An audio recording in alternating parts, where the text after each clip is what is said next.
కామినేని శ్రీనివాస్ గారు లేచి మాట్లాడతాడు. తనకు తనే నియోజకవర్గంలో పరిస్థితుల గురించి మాట్లాడకుండా ఆయన అసెంబ్లీలో మాట్లాడతాడు. సినిమాల గురించి, సినిమా రేట్ల గురించి, సినిమా వాళ్ళు వచ్చారని చెప్పాను. అదేమన్నా అసెంబ్లీలో జరుగుతున్నటువంటి అంశమా?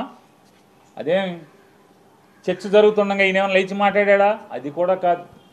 లేచి తగుదనమ్మా అని మాట్లాడతాడు. ఏం మాట్లాడతాడు? చిరంజీవి గారిని అంట సినిమా వాళ్ళందరినీ కూడా నడిపించి వచ్చాడంట.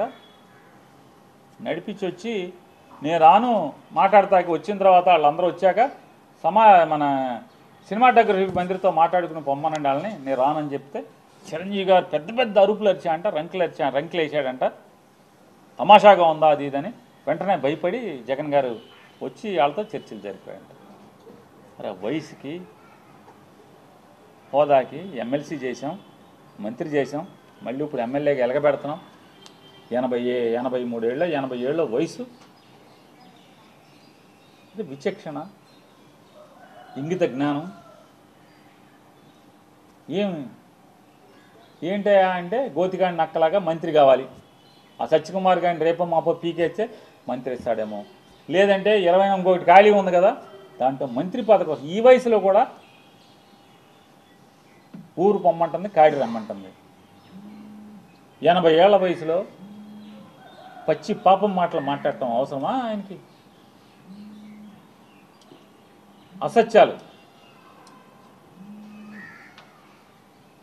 నిజంగా చిరంజీవి గారు గడ్డి పెట్టాడు కాబట్టి సరిపోయింది.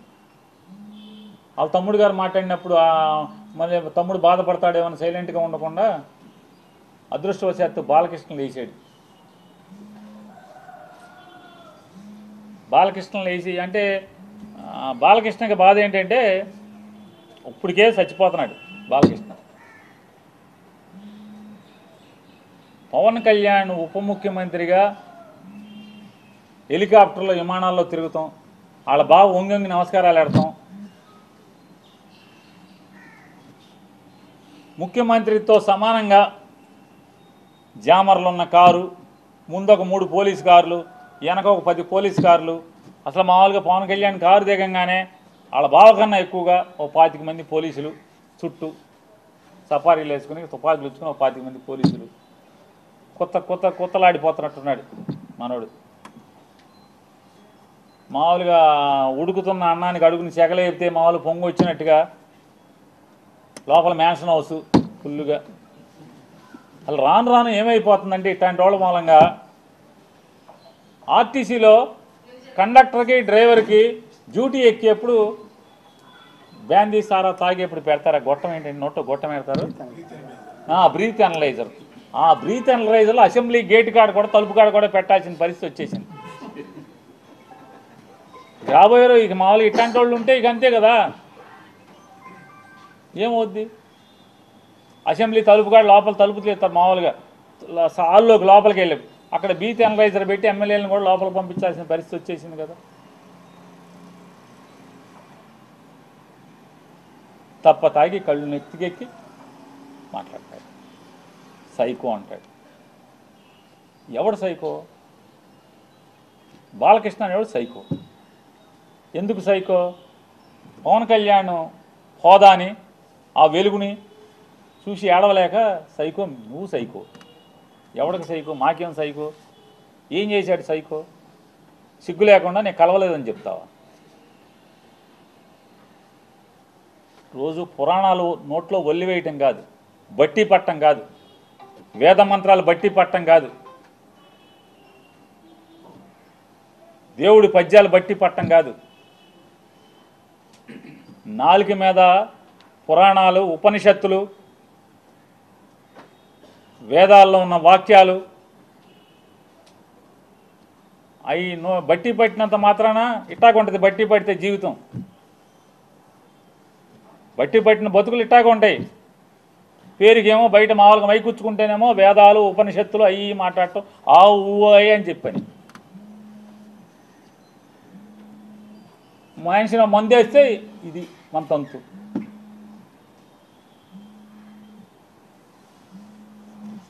కామినేని శ్రీనివాస్ చిరంజీవిని పొగుడుతున్నాడు. ఆకాశానికి చెబుతున్నాడు చిరంజీవిని.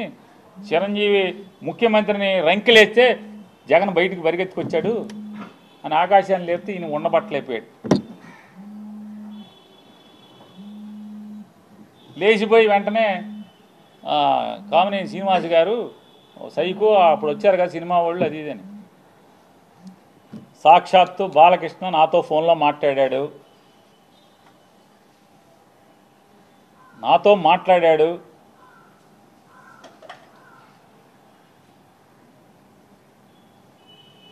మాట్లాడాడే చెప్తున్నా.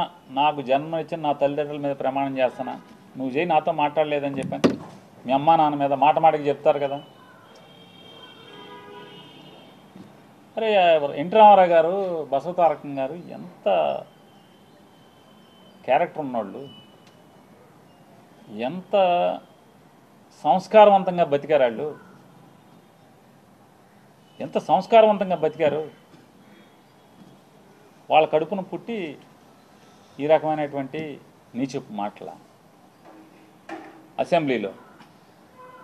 పోనీ ఎక్కడో అక్కడ కూర్చుని చీకట్లో ముందేస్తా మాట్లాడామంటే అది వేరు. ఎవడో వీడియో తీసే ఫోన్లో తీసేశాడు, బయట పెట్టేశాడంటే అర్థం ఉంది. అసెంబ్లీలో మాట్లాడతా. నన్ను అడిగావు బాలకృష్ణ, నన్ను అడిగావు ఫోన్ చేసి, జగన్మోహన్ రెడ్డి గారితో అపాయింట్మెంట్ ఇచ్చు నేను వచ్చి కలుస్తానని చెప్పాను. అఖండ సినిమా కోసం మిరియాల రవీందర్ రెడ్డి ఆయన ఎవరో ఉన్నాడు, నా దగ్గరికి వచ్చాడు. నన్ను అడిగి 10 మందితో మాట్లాడించి అపాయింట్మెంట్ తీసుకుని నా దగ్గరికి వచ్చాడు. సార్ మా హీరో గారు మాట్లాడుతా అంటున్నారు, కొద్దిగా మాట్లాడండి సార్ అన్నాడు. మీకు అభ్యంతరం అన్న. నాకే అభ్యంతరం లేదు, మాట్లాడండి, నేను మంత్రిని, మాట్లాడాలి, బాధ్యత, మాట్లాడించండి అని మాట్లాడావు. జగన్మోహన్ రెడ్డి గారు ఎట్టా ప్రవర్తించాడు నేను వెళ్ళి అడిగితే, సార్ బాలకృష్ణ ఫోన్ చేశాడు సార్, వస్తాడంటే మిమ్మల్ని కలుస్తా అంటే కొద్దిగా అపాయింట్మెంట్ ఇవ్వండి అని అడిగాను. ఏ బాలకృష్ణ? చంద్రబాబు నాయుడు బామ్మర్ది. అవునండి, ఆయన బామ్మర్ది. మన దగ్గరికి ఎందుకు, ఏంటి పని ఏంటి అంటాను. అఖండ సినిమాకి లీనియంట్గా ఉండాలంట. వాళ్ళు బ్లాక్లో అమ్ముకుంటారు టికెట్లు, ఎక్కువ షోలు వేసుకుంటారు, బాగా సినిమాకి ఎక్కువ ఖర్చు అయిందంట. మామూలుగా బడ్జెట్ 45 కోట్లు ఎంతో అనుకుంటే అది ఆ డైరెక్టర్ వల్ల అంటే ఎక్కువగా అమ్మారని చెప్పని రేట్లు ఎక్కువగా అమ్మారంట. ఎక్కువగా అమ్మటం వల్ల దాన్ని 70 కోట్లకి తీశారంట. కాబట్టి అమ్మపోతే సినిమా బాగా తీసాం, బాగా వచ్చింది, మంచి సినిమా తీశాను, కాబట్టి చూడండి పొమ్మని అడుగుతున్నాడండి. సరే ఏదో మాట్లాడే సరే వాళ్ళకి ఏమైనా సాయం కావాలంటే చేసి పెట్టని చెప్పి అంత హుందాగా ప్రవర్తించినటువంటి జగన్మోహన్ రెడ్డి గారి గురించి మాట్లాడే భాష. వాళ్ళ తండ్రి గారు ఏం చేశాడు మీకు సాయం తెలీదా? యావజ్జీవ కారాగారం అనుభవించాల్సినోడు కదా. జీవితంలో మర్చిపోతాడు ఎవడన్నా? మనిషి జన్మెత్తినోడు చిన్న సాయం చేస్తే ఎవరు కూడా మర్చిపోరు. అట్లాంటిది ఏమవ్వాలి? ఏం చేశారు? కొడుకు సాయం చేశాడే తెలీదా? చేశాడు కదా. అడగంగానే మీరు మేము జగన్ దగ్గరికి రామని చెప్పు, తప్పే ఉంది, రాజకీయంగా వాడుకో, మేము ఎప్పుడు జగన్ కలవలేదని చెప్పు, తప్పే ఉంది, నిజమే కదా. జగన్మోహన్ రెడ్డి గారిని ఎప్పుడు కలవలేదు, ఓకే, అంతేగాని నేను రానన్నాను. ఎవడు రానన్నది? ఎవడు? హాస్పిటల్ బిల్లు కోసం డాక్టర్ హరికృష్ణ, ఎవరైతే ఆరోగ్యశ్రీ చూసేవాడు హరికృష్ణతో మాట్లాడలేదు. మా బావ ఉండగానే బిల్లులు ఆగిపోయినాయి, మాకు బిల్లులు ఇప్పించండి అని అడగలేదా? బిల్లులు ఇవ్వలేదా జగన్ గారు? ఏం సైకో మీ బసవతారకం హాస్పిటల్ని ఎప్పుడన్నా ఇబ్బంది పెట్టాడా? మీరు అమరావతిలో జగన్మోహన్ రెడ్డి గారికి ముందు అంటే మీ బావ గవర్నమెంట్లో బసవతారకం హాస్పిటల్, క్యాన్సర్ హాస్పిటల్కి మీరు స్థలం తీసుకుని జగన్ వచ్చాడని చెప్పి కట్టకుండా మీరు హాస్పిటల్ ఆపేసి ఇప్పుడు కొత్తగా శంకుస్థాపన చేస్తారు మీరు. అంటే ఎవడు సైకో? నువ్వో సైకో, జగన్మోహన్ రెడ్డి గారు సైకో బుద్ధులు, సైకో ఆలోచనలు ఎవరై? తప్పు కదా, ఇట్లా మాట్లాడచ్చా అని అడుగుతున్నాను. ఇప్పుడు మీకు చిరంజీవి గారు అంటే పడదు, ఈర్ష్య ఉంది. పవన్ కళ్యాణ్ అంటే ఈర్ష్య ద్వేషాలు ఉన్నాయి. పట్టుకో అలా కూములు చచ్చిపోతున్నారు ఇంకో లోపల. అది మీ బావకే చెప్పుకోవాలి. బావా మనం సపరేట్గా తోసేద్దాం బావ, వీళ్ళని అనవసరం బావా, మనం 124 అలా 21 ఎంతో కదా, మన పనిలో మనం ఉందాం బావానా అని మీ బావకు చెప్పుకోవాలి. ఊరోళ్ళ మీద జగన్ మీద పడి ఏడవటం ఎందుకు?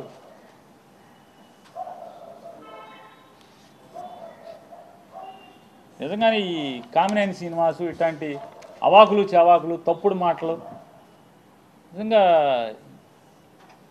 చిరంజీవి గారికి విలువిచ్చి మర్యాద ఇచ్చి సొంత అన్నలాగా ఆయన్ని ఆత్మ అభిమానంతో చూసుకుంటే, చివరికి పవన్ కళ్యాణ్ ఇట్లాంటి చాలామంది ఇట్లాంటి తప్పుడు మాటలు మాట్లాడి ఎన్ని నిందలు మోసాం ఈరోజు దాకా కూడా. దాదాపుగా ఒక 3-4 సంవత్సరాలుగా ఎన్ని నిందలు మోస్తూ వస్తున్నాం. నిజంగా చిరంజీవి గారు ఇవాళ రాసినటువంటి ఉత్తరమే పవన్ కళ్యాణ్ వాగినప్పుడే రాసి ఉంటే కనుక అతను నోరు మూతపడేది, జగన్ గారి మీద కూడా ఇంత విషం చిమ్మేటువంటి పరిస్థితులు ఉండేవి కాదు. సరే, మంచికో చెడుకో చిరంజీవి గారిని కూడా స్వాగతిస్తున్నాను. ఇట్లాంటి దుర్మార్గులు కామినేని శ్రీనివాసు, బాలకృష్ణ లాంటి తప్పుడు మాట్లాడేవాళ్ళు, దుర్మార్గులు, కిరాతకులు, నోళ్లు మూయించేటువంటి మంచి పని వాళ్ళకైనా చేశారు చిరంజీవి గారు. ఆయన తక్షణం స్పందించినందుకు మనస్ఫూర్తిగా ఆయన స్వాగతిస్తున్నాం. ఆయన మాటల్ని ఆయన రిలీజ్ చేసినటువంటి ఆ ఉత్తరాన్ని, జరిగిన సంఘటనలు చెప్తూ, అంటే అంత గొప్పగా వాళ్ళని చూస్తే ఈ రోజుకి మేము తప్పులు చేసి ఉంటే, సినిమా ఇండస్ట్రీ పట్ల మేము తీసుకున్న నిర్ణయాలు తప్పుడు నిర్ణయాలు అయితే, నారా చంద్రబాబు నాయుడు గారిని, పవన్ కళ్యాణ్ గారిని ఇద్దరిని నేను నిలదీస్తున్నాను. మేమిచ్చిన జీవో ఈ రోజుకి మీరు ఎందుకు ఇంప్లిమెంట్ చేస్తున్నారు?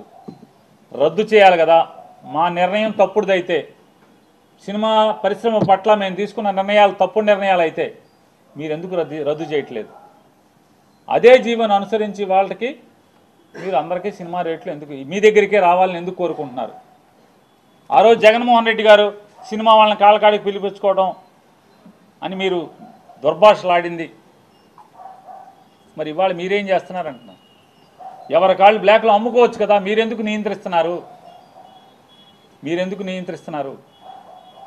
మీ కాళ్ళకాడికి ఎందుకు రావాలని కోరుకుంటున్నారు?